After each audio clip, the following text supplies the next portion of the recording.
Hello, everyone, and welcome to the Anti-Doping Podcast, brought to you by the Partnership for Clean Competition. I'm your host, Dr. Marie McNeely, and today we are joined by our guest, Donal Hooton Jr. Listeners, Don is president of the Taylor Hooton Foundation, a nonprofit organization dedicated to developing and promoting education programs for young athletes. Today, we are going to talk more about the history of the foundation, their mission, and how they are contributing to the clean sport movement. So, Don, welcome to the show today. How are you? I'm doing great. Thank you so much for having me. I'm really looking forward to talking to you. Well, thank you so much for joining us. We're excited to learn more about you and more about the foundation. So, can you start by telling us more about yourself? Sure. So I've got two kids. I'm a dad myself, and we're a big family. And growing up, have loved playing sports. Both my sister and I played sports, as well as my younger brother, Taylor, who I know we're going to talk about. But we're just very active, loving, and especially with the work we do, love working with the community and impacting young lives. Amazing. And I know that you have a particularly personal connection with the Taylor Hooton Foundation. So for listeners who aren't familiar with their story, Don, can you share the story behind the organization and how it got started? Absolutely. So my younger brother, Taylor, was a high school student athlete. And as we kind of talked about before, he loved playing sports. And baseball's always run in our family. My cousin, Bert Hooton, played Major League Baseball for a number of years. I had the opportunity to play at two different Division I schools. So along the way, I have felt the pressures, I've seen the pressures, and I've seen the use of performance-enhancing drugs. And my younger brother, Taylor, was 16, and he was about 6'1", 6'2", about 180, 190 pounds, so already a pretty big kid. And like many of us have been told at some point in our life, we need to change our physical appearance.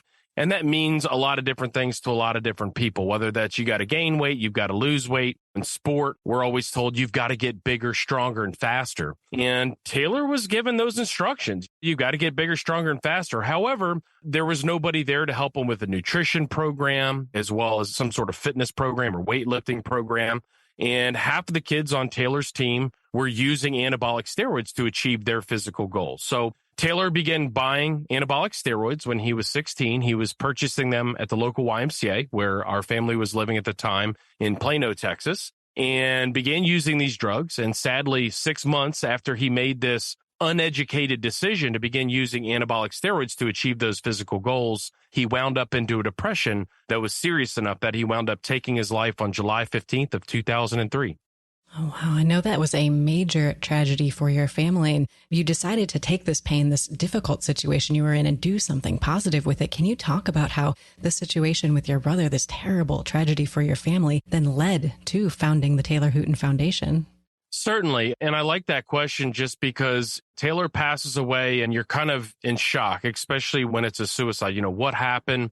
And I would like to kind of go back and explain how we kind of learned about all this, because it was the detective that came over to my parents' house that day that began searching my brother's room, and they found the anabolic steroids in his room. And my dad said, okay, well, what does anabolic steroids have to do with the suicide?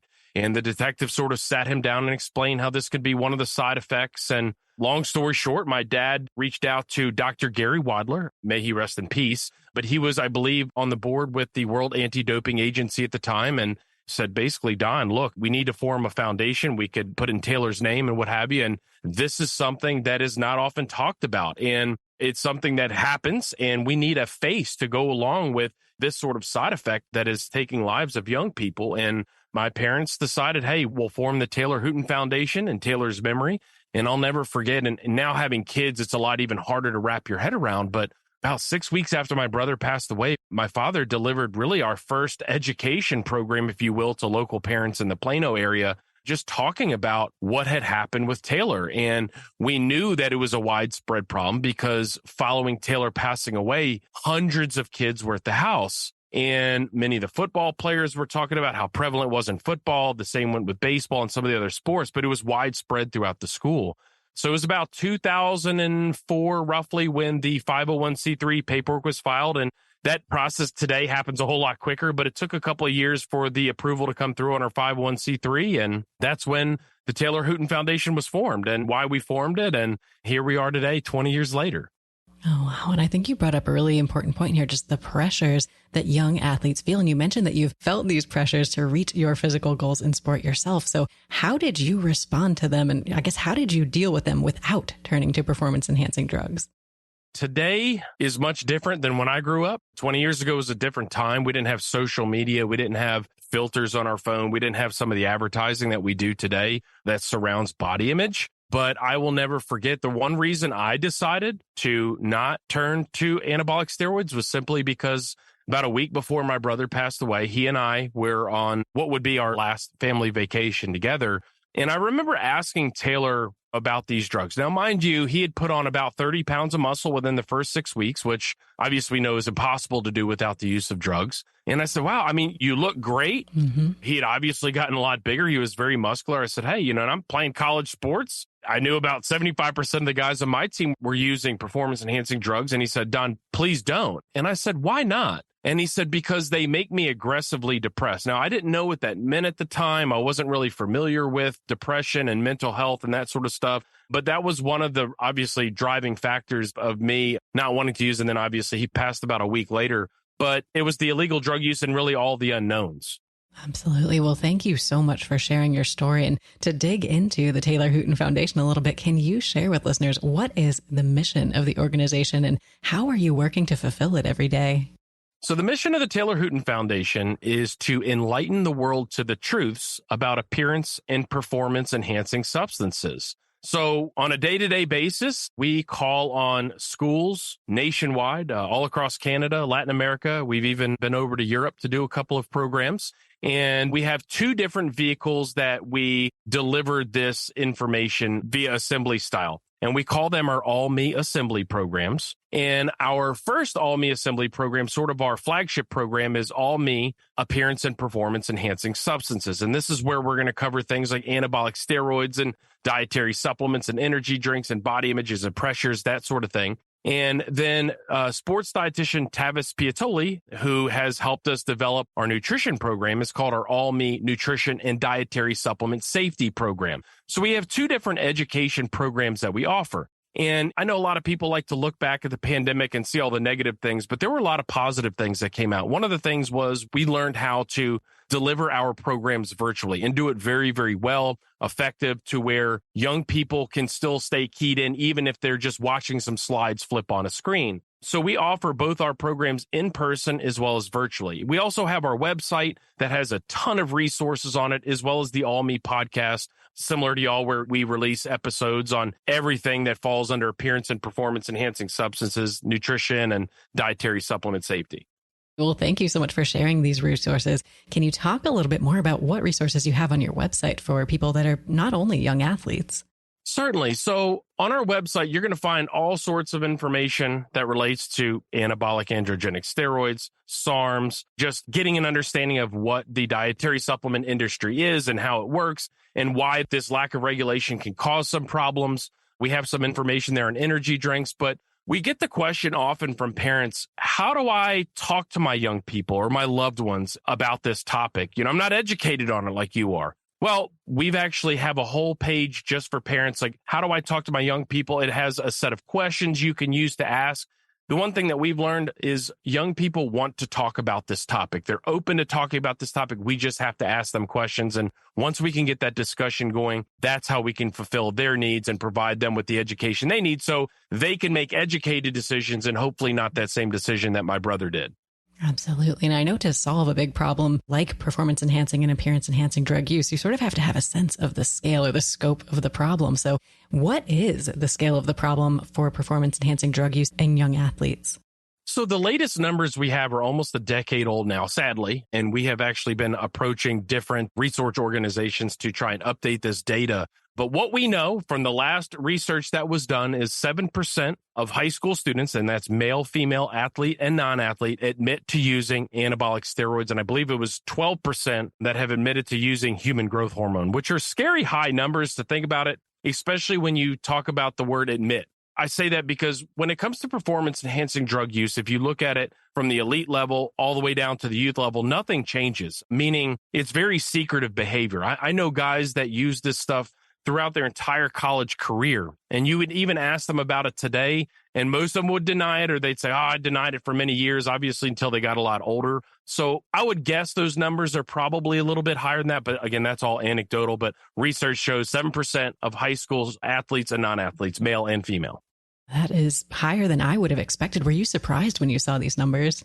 When the numbers first came out, not really, just because, again, on my college team, anecdotally, 75% of the guys on my team were using anabolic steroids. Oh, wow. So that wasn't surprising to me. Again, listening to, at the time, my brother's friends talking about the use, being in high school and talking to some of these kids, I would have thought the numbers would have been a little bit higher. But even at 7%, I mean, that's scary to anybody. Oh, absolutely. And we talked previously briefly about just the social media, the body image pressures and things that I think kids these days have to deal with that we didn't have to back in our day. Yes. So, Don, can you tell us a little bit more? What role do you think advertising and social media are playing in this problem? It's such a huge impact. I mean, you think about this, right? We all pick up our phones on a day-to-day basis and you start scrolling and you see these body image that are projected at us, right? The six-pack abs, the ripped physique, the big arms, people wearing hardly any clothes. And we get these body image that are drilled into our head at a very young age that has this, what society would say, quote unquote, perfect physique. And as young people growing up, that's what we see all the time. And we get to this feeling like, okay, well, how do I get to that body type?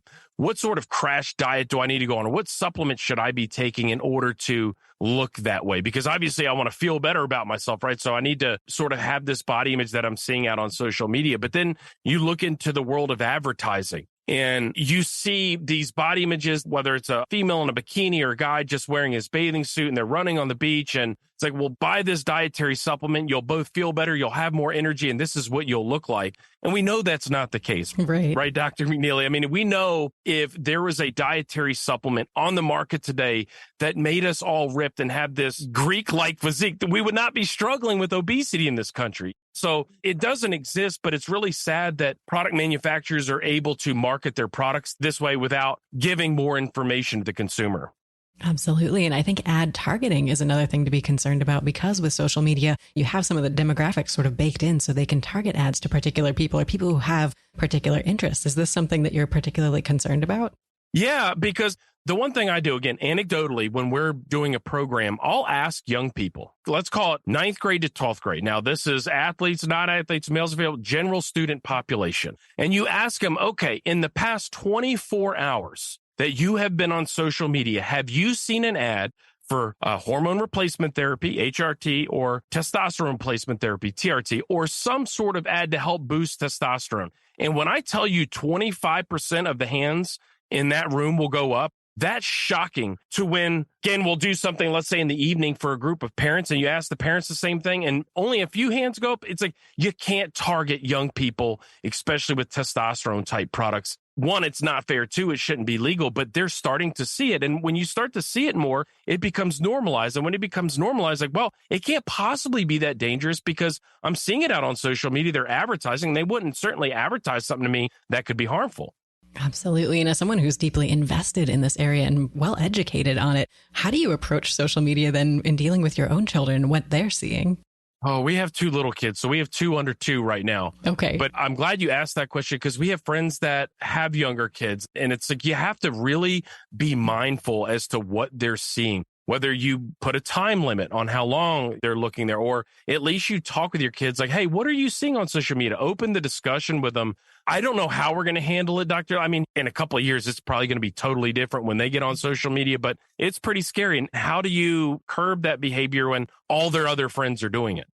So I guess in your opinion, thinking big picture here, Don, what do you think should or could be done to prevent or stop young athletes from using these performance enhancing drugs or appearance enhancing drugs? Education. Bottom line is we have to be educating young people about this topic. In fact, we just wrapped up some programming at a very elite high school, and one of the coaches was a former Olympian. And following the program, she said, I was unaware of a lot of this information. And obviously, we try to stay up to date on all the current data, but it's education. I mean, just like we do with drugs and alcohol and things that you can purchase legally if you're of age, this is just not a topic that's being discussed with young people in schools, and we're trying to change that.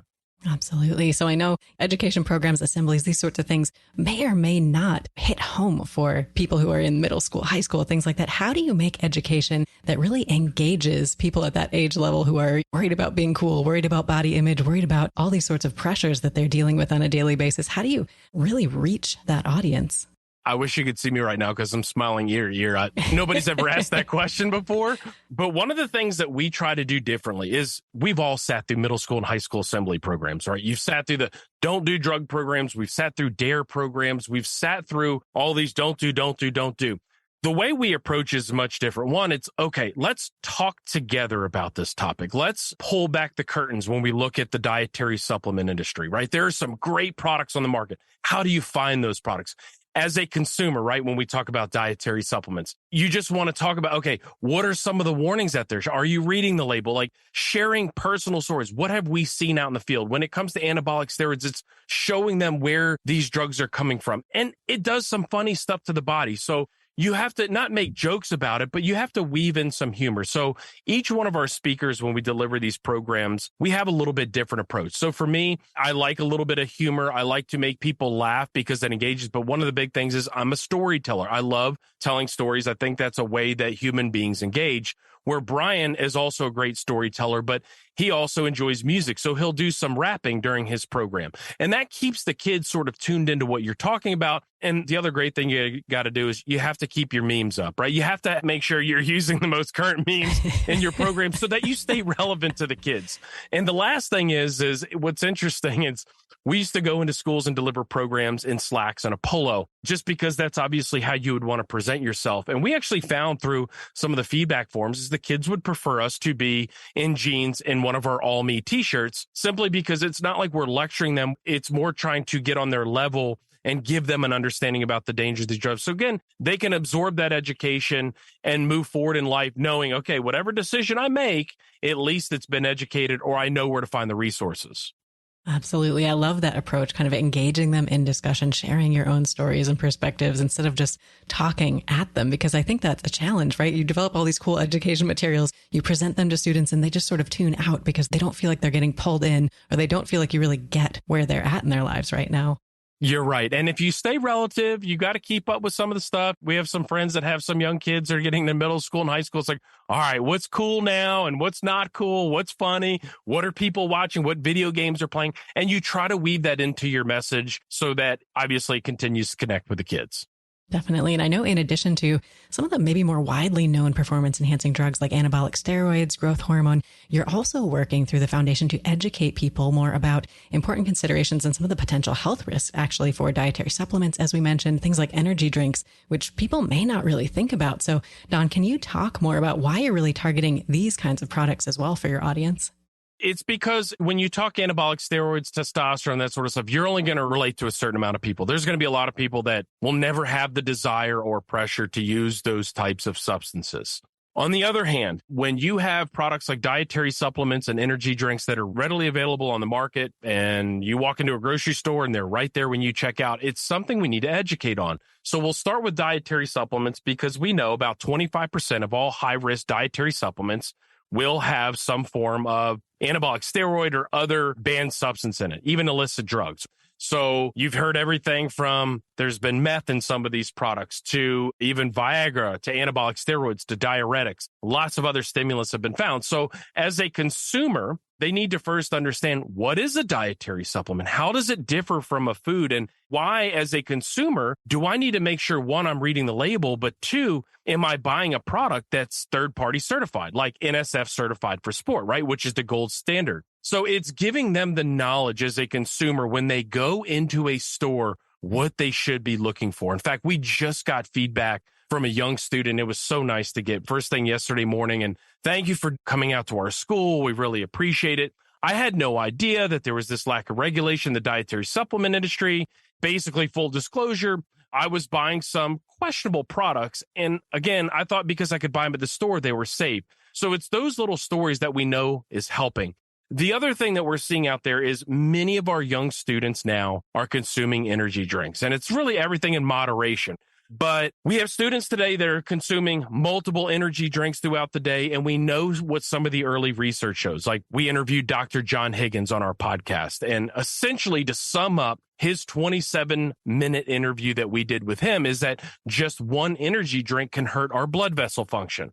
So this research is fairly new. I know it has been presented to the American Heart Association, It's good data. Again, like we try to tell kids, well, I really like having energy drinks. It's like, okay, then moderation. Don't be drinking these every single day or 4 to 5 energy drinks a day, which we've heard of. In fact, I used to work for a gentleman that was drinking 6 energy drinks every single day. Oh, my goodness. That's not good. It's kind of like you don't want to eat 6 or 7 cheeseburgers a day. But again, it's these products that these kids can see right on the shelves. They see them at the grocery stores or the gas stations where they're shopping. And it's just having some sort of awareness that not everything I can buy at the store is going to be healthy. Absolutely. And just giving them a sense of what's in these energy drinks and maybe like how much stimulant is in them so that you can calibrate like, okay, I shouldn't have more than 1 or 2 a day because this is the coffee equivalent or something that they can relate to. Exactly. Talking about how much caffeine is in 1 cup of coffee. And then you talk about, okay, there are caffeine in these energy drinks, but there's also other stimulants in there as well. And that's where the research is sort of leading to how it's affecting our cardiovascular system. Absolutely. Well, it sounds like you were having tremendous impact. You mentioned you're already hearing some of these stories of people who are learning things that they didn't know and changing their behavior as a result of it. So, Don, can you tell us a little bit more about some of the impacts that the Taylor Hooton Foundation has been having over the years? Certainly. So we try to get as much feedback as we can on our programs. And one of the things we hear often is this was the best program that we've had since we've been in high school, or the speaker was very, very engaging, loved the program. Even some of the administrators will tell you, I don't know how you got the students to sit there and pay attention that long. And I would like to say we have a great program, which I know we do, but it's just the way you deliver the information to the kids. This is a topic, again, that is not covered in school. But the other thing is, so when we come in and talk about it, this is a topic young people are interested in. They're getting information about it on social media. Nobody's talking with them about it in the school. So when we come in and talk about it, it's like, wow, okay, I know about this topic. I've seen these products before. They might be using something themselves, or they've got a family member that's using. And we just get the feedback that this is great. We're paying attention. We really enjoy the information. And that's always great feedback to have. Now, when you get bad feedback or you get feedback like, hey, maybe you need to update some stuff, about 3 or 4 times a year, we'll go in and we'll use any of that negative feedback, which we still like to call positive feedback because it helps change and makes the program better. But we use all data that we can to continue to keep our program updated and relevant. Absolutely. So can you comment on, I guess, in terms of impacts, how many students have you reached or how many schools have you been to over the years? I would say that we have directly impacted through our assembly programs over 2.5 million people here in the U.S., Canada, and Latin America. Well, that is remarkable. And I know education is one of the pillars of anti-doping. And there are a lot of different approaches to education. You talked a little bit about what makes your education style unique, your presentation style unique. Do you have any other thoughts on what really makes your programs unique compared to any other anti-doping education initiatives or programs that schools could be reaching out to? So we're not out there just talking to athletes where you see a lot of the anti-doping initiatives talking, whether it's amateur athletes or professional athletes. We're focused on general student population, which is going to contain some student athletes. So we don't get into a whole lot of technical information in our programs. We want to just scratch the surface just to give young people and adult influencers the basic understanding of appearance and performance enhancing substances, equip them with just enough knowledge for them to make educated decisions. Absolutely. And I think that's critical. And you mentioned earlier that the material that you're bringing to these sessions, these students, is not things that they're learning in school. It's just not material that's covered in health class or biology or any of the other courses they may be taking. Do you think there needs to be more reform to the education system to incorporate this kind of content? There certainly does. And we pushed for that early on. And it was just, well, there's too many other drugs that we have to cover. There's just not enough time in school. How are we going to get teachers trained? Every sort of roadblock that you could imagine, which I think has really helped fuel our program when schools want to bring it in, because again, they may be covering a little bit of the side effects of anabolic steroids, but they're not really getting into where are they coming from. They're not getting into the discussion of dietary supplements or even how body image is driving all this. So again, I think that's a big factor of why our program is so popular.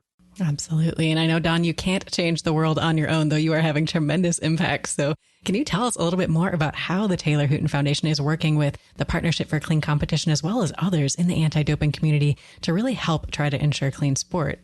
Absolutely. So we wouldn't exist if it weren't for the support of Major League Baseball. And going all the way back to the 2005 congressional hearings, I'll never forget the phone call that my dad had with Bud Selig, who was commissioner of Major League Baseball at that time, that said, hey, baseball has a responsibility to do these types of programs, and baseball has a responsibility to bring this type of education into our communities. And that's essentially how the foundation was really sprungboard into this whole anti-doping movement. And one of the reasons we're still here today. So we can't thank Major League Baseball enough for that. And I'll never forget when the PCC started. And I remember attending some of the early conferences and just all the fascinating information that is brought at these conferences. So anybody that's in the anti-doping world that's listening to this, if you have not been to a PCC conference, it is something I highly recommend. It's very well put together, but the level of information you get and the insight into the world of anti-doping and how technical even testing's getting is very fascinating. But between Major League Baseball, the PCC, we also have a partnership with the National Football League. They fund our Taylor Hooton Foundation Scholarship Fund each year. So what that is when we have a school, let's say, that doesn't have the financial means to bring in an assembly program, we can fall back on our scholarship fund dollars. And to date, since we started our Taylor Hooton Foundation Scholarship Fund 8 years ago, we haven't had to turn a school away. So thanks to big organizations like this, as well as our donors and fundraisers, these are the sorts of things that really help drive our education program and allow us to be in every school. Well, I think that is wonderful. And I know anti-doping as a field is constantly evolving. We mentioned that you often have to update your content because there's a lot of challenges and the challenges change over time. So Don, right now, what are some of the biggest challenges that you're facing in the work that you do or the anti-doping community is facing as a whole? And how are you working to address these problems? The main thing for us, just focusing on us in the anti-doping space as far as education programs and being able to go out, and I will deliver probably close to 300 programs this year. It's always going to be funding. And you heard that, especially at the PCC, it's even with some of these labs, it's always more funding. The doping and the scientists, they're obviously getting smarter. The testing has to be better each and every year, but it's constantly reevaluating. Our biggest challenge right now is funding because, again, if we had unlimited funding, we would be doing 2, 3, if not 4 times the amount of programs, depending on how many people we could hire, because it is a message that's necessary. It's a message that's not being covered in our schools. And we know that's an impactful message that is changing lives. And hopefully, and we'll probably never know this, but it's a message that's saving lives. Absolutely. And you mentioned that during the pandemic, you were able to launch virtual components of your program. And I think this is amazing and a great way to be able to sort of expand and reach more people without having to travel to every single place. So how has this impacted, I guess, the growth of your program?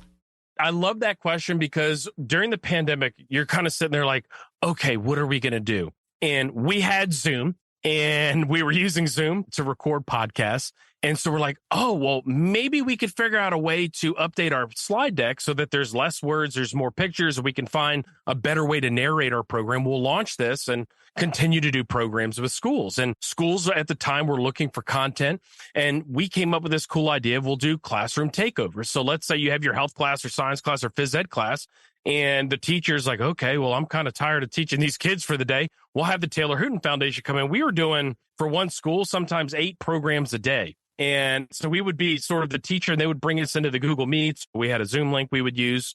But as things eased and kids went back to school, we noticed sort of the in-school programs picking up, but the virtual component stayed. And we made a decision as an organization that if there's a financial barrier, a time barrier, we don't want any barriers. Obviously, there's always going to be, but if we can overcome these types of barriers and go virtual and be able to impact students, that's going to be what we need to do. So we need to keep the virtual component around. So just last Monday and Tuesday, I was at my desk from 6:30 in the morning my time to about 1:30 in the afternoon my time, back-to-back programs at high schools where basically now they have these smart boards and these TVs and they can plug laptops right in and bring you right into the classroom, which makes things super easy. And we're still able to continue offering our programs to these young students where they wouldn't have had it beforehand. Oh, that is remarkable. So if you had to roughly estimate, I guess, Don, what percentage about are virtual and what percentage of your programs delivered are in person?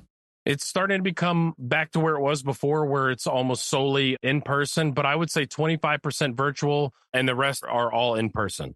Oh, that's wonderful. It's good to see that this virtual component of your programs has allowed you to reach students who you might not otherwise be able to reach, and definitely bridge that gap during the pandemic where, like you said, a lot of us were trying to figure out a solution, a way to just get through those couple of years. So yeah, we're just kind of figuring like, what do you do? And I remember we were so busy. I've never worked so many hours in my life. And I came out of the real estate business, and I'm just sitting here thinking like, wow, everybody was having to try to figure things out right on the fly. And it's like, okay, more podcasts, more virtual programs. As long as we didn't stop, that was the big thing. We just weren't going to stop. I love it. Well, you've got a lot of momentum now. So I guess looking towards the future, Don, what do you envision for the future of the Taylor Hooton Foundation? We want to bring on more speakers so that we can offer this program in more schools, that being number one. We want to always continue to update all the information we have with the latest and greatest knowledge, of which every 2 years we get to meet at the PCC. So you pick up a lot of great information there because you have a lot of different perspectives. But just keeping our program updated and relevant, as well as bringing on more speakers so that we can impact more lives. Absolutely. And I know you attended the recent PCC 2023 meeting. Was there something that you learned there that you think you're going to incorporate in the program, or that has maybe changed the way you think about an aspect of anti-doping?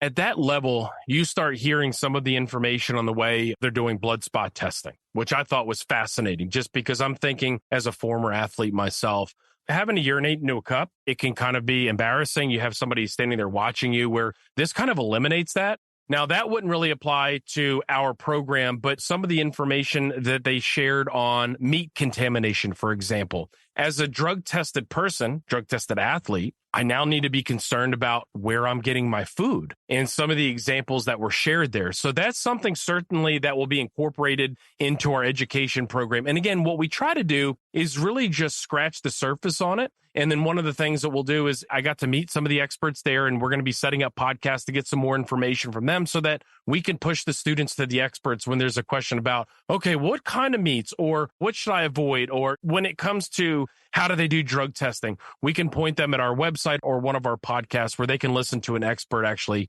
go into a lot more depth on that topic. I think that is fantastic. And I'm so excited to hear that you're incorporating new research and new findings from anti-doping into the work that you're doing and the information that you're presenting to all of the attendees at your programs. And if our listeners' interests are piqued, whether they're a young athlete or whether they're someone who might be working at a school and interested in these programs, where could someone learn more about you and the work that you're doing? Like everybody else, we have a presence on the old interwebs. We have a website, and that's taylorhooton.org.